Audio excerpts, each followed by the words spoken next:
Hello everyone, welcome to our channel टेटापा।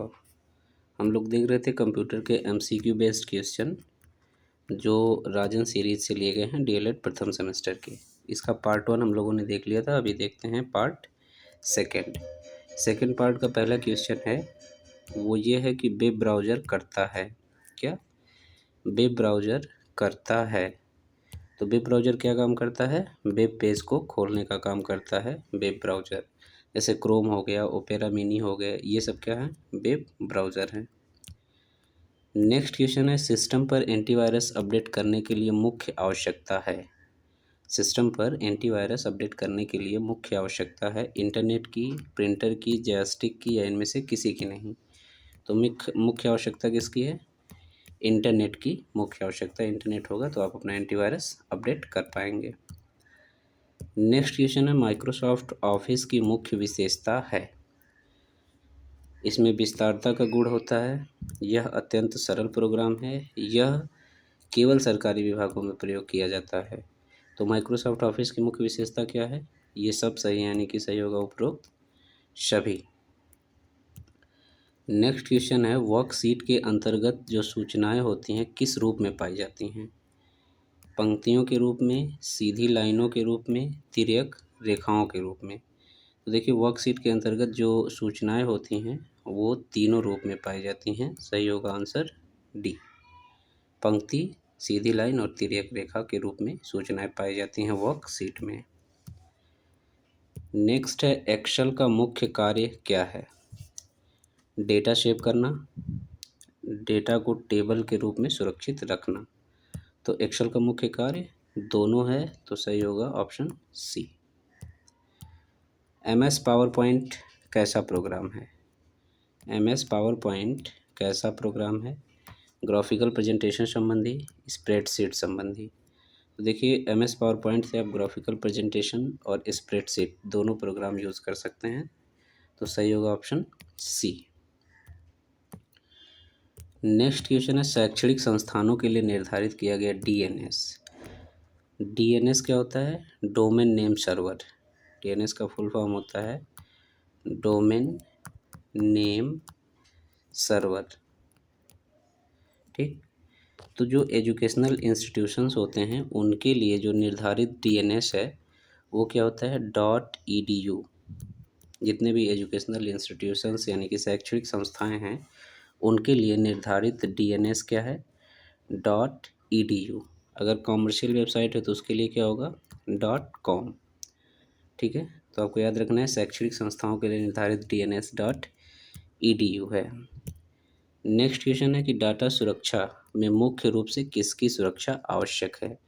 Motherboard, keyboard, screen या hard disk. देखिए, जो भी डेटा सेव होता है वो हार्ड डिस्क में सेव होता है। तो अगर आपने हार्ड डिस्क को सुरक्षित रखा है तो डेटा आपका सुरक्षित है।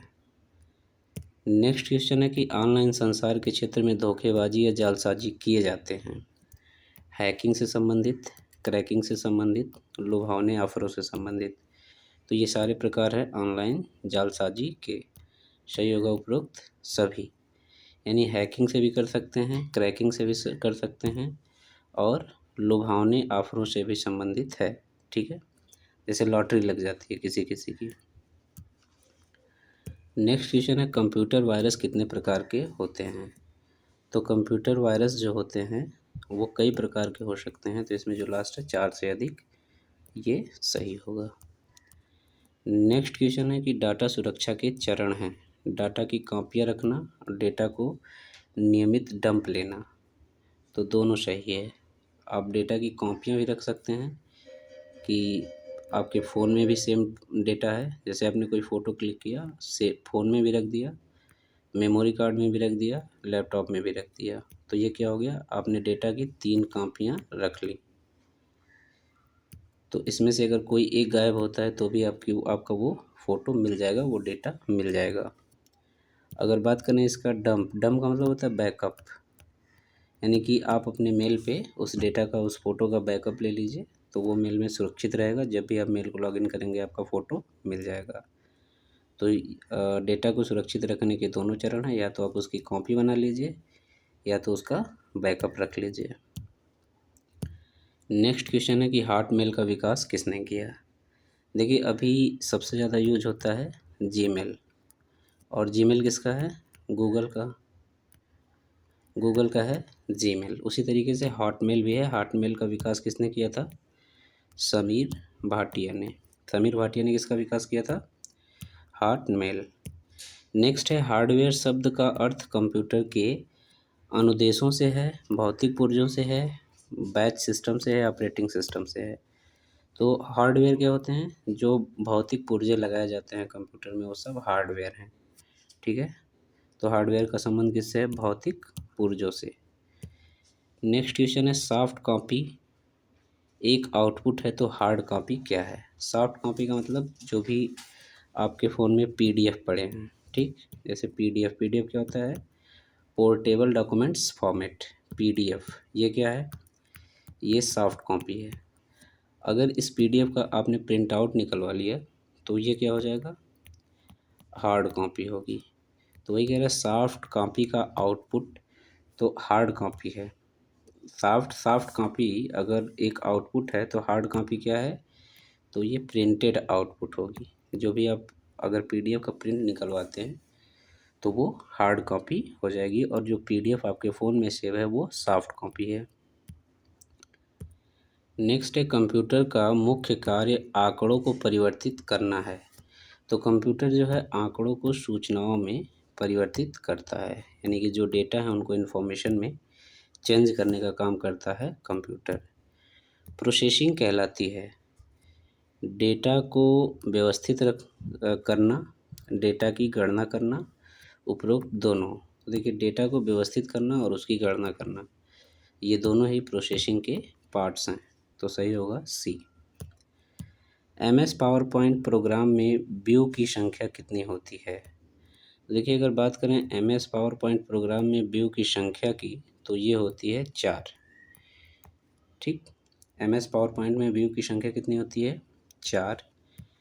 नेक्स्ट है बाजार में सर्वप्रथम विंडोज़ के साथ संयुक्त रूप से पावर पॉइंट का कौन सा वर्जन आया था।